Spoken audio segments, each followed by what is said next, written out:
crazy, but it's true. We can still do $5 dinners in 2024. And I think that's one of the things I love most about fall cooking is that these meals are naturally less than $5. So it's not like I tried really hard or had to omit anything.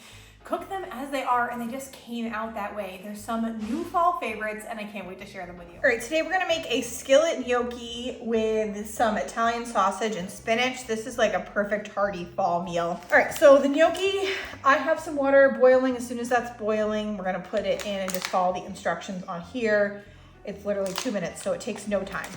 We're gonna need one diced or minced onion, one diced onion, and 2 cloves of minced garlic.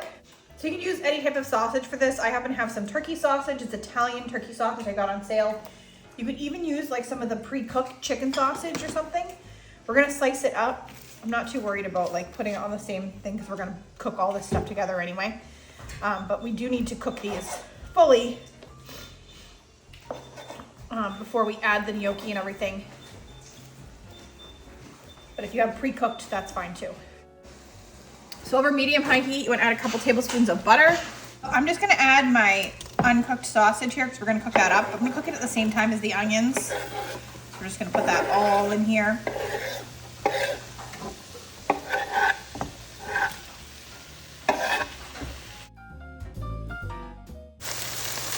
And then as I was doing this, I'm like, you know what? I'm just going to break these into smaller pieces so that they're more like bite-sized. So that's up to you whether you want like the bigger ones, but I also figured we're kind of at the end of cooking and I'll just speed the process along a little bit. So this just be a reminder to everybody, like you don't just need to blindly do what you initially plan to do. Like if you see an opportunity to make things better for yourself, easier for the person who's eating it, tastier, like take the opportunity. If you see a recipe that I make and you're like, you know what? I think it would taste better with raspberries. Not this one. This one will not taste better with raspberries, but you know what I mean? Do it! Like, add it! Don't just go with, you know, the status quo. All right, it's gonna be time to add our gnocchi here. Literally just 2 minutes on this, so not long. We did also salt this pot of water, so you're gonna want that nice and salty. I've got this cool little thing, so when this is ready, we're literally just gonna scoop it out. And I'm just gonna break it up. I'm just gonna add in the garlic now, just for a second here. If you had onion powder and garlic powder, now would be the time to add it. Just gonna get it fragrant. You can also add some hot pepper flakes to this if you want. I'm gonna serve it to my kids, so I'm not gonna, but we will definitely be offering it at the table with some Parmesan cheese. I'm gonna do about probably a third a cup of this is bone broth, but this is just gonna get the brown bits off the bottom and really get that flavor. It's called deglazing the pan. Just a little more. So you do want to take that wooden spoon, or depending what type of pan you're using, maybe a plastic, but I like the wooden spoon and kind of get those crusties off the bottom because that's where all the flavors developed. And so here you could use kale as well. I'd want to like chop it up and probably massage it, but I'm gonna use 2 to 3 cups of spinach and just wilt that down in here. And the gnocchi we're just gonna place right in here. I like using this method because it kind of keeps some of that water in, and that pasta water is gonna be a little starchy and it's gonna really meld these gnocchis with the flavor of that sausage and that chicken broth and the garlic and the onion. So it's really basic. Like we didn't put any seasonings in here. Like I said, if you feel like that's not okay, add them. What I'm gonna do is I'm just gonna give this a little taste, and I'm just gonna add salt and pepper to taste. And then we're gonna serve it with some Parmesan cheese and some red pepper flake. And I mean, it's beautiful. It's gorgeous, right? So I just sprinkled some parsley on here. I'm gonna sprinkle some Parmesan cheese.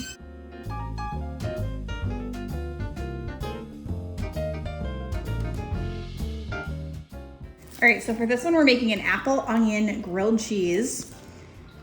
And this can very easily be a vegetarian recipe, but I do have some prosciutto, so I'm gonna add that to mine as a little something extra.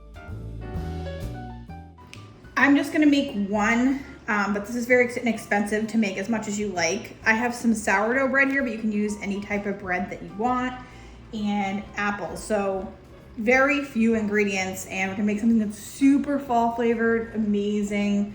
Start by slicing your onion, and you just wanna slice it into rounds versus like chopping it up into pieces.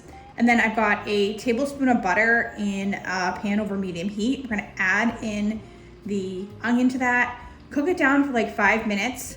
You can add in some apple cider if you want, or like something sweet. I don't have any, so I'm not gonna do it. I don't wanna buy apple cider just for the recipe necessarily. I can make a delicious caramelized onion without it. Cooking for another 5 minutes. You can add water in there, and that will help that onion to cook down a little bit faster versus like adding the apple cider. You could even do some chicken broth, that works as well. And once that onion is really caramelized, then it's pretty much ready. I'm just gonna sprinkle on a tiny bit, like a 1/4 teaspoon, maybe even less, of sage and thyme, and then a little bit of crushed red pepper flakes, and that's your choice whether you wanna have like a little spicy in that too. And then I have my sliced up apple. You wanna make sure that you slice that super thin. And if you're gonna do prosciutto, this is where you remove the onions, and then we're gonna place the prosciutto in the bottom of the pan and kind of crisp it up. While that's crisping, you can slice your bread, or maybe you already have sliced bread.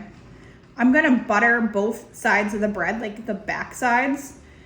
So each slice is gonna have half of it buttered. And then again, you wanna, in a pan over medium heat, we're gonna add cheddar cheese. You can add as much or as little as you want. I have some block cheese, so I just put it into slices. And then the apple, the prosciutto, and those caramelized onions. And you wanna cook it open face for probably 3 to 5 minutes. You want it to crisp up on the other side. You can close it up. That'll help to kind of like get it to steam together a little bit more. I like to put a little bit of cheese on both sides so that it kind of has like that cheese to keep it together. And then once it's crispy on both sides, your cheese is melted, everything's warmed through. I mean, that's it. That is an incredible fall meal. You could even serve this with like some tomato soup or some chicken noodle or something. I just had mine as it was. I felt like a goddess. It's truly, truly incredible.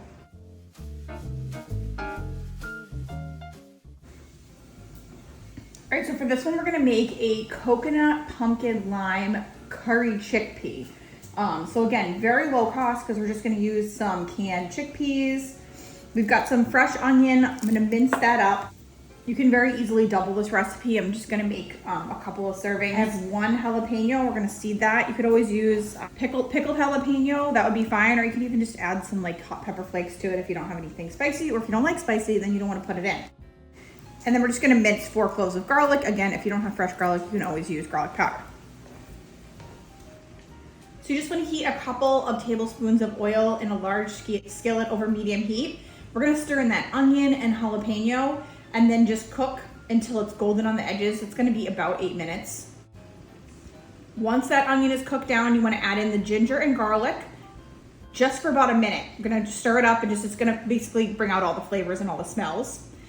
And then you wanna stir in 1.5 teaspoons of gram masala. That's like an Indian spice that I've had for years. Honestly, spices last to like forever. Great investment because it adds a ton of flavor. A teaspoon of cumin and 1/2 teaspoon of turmeric.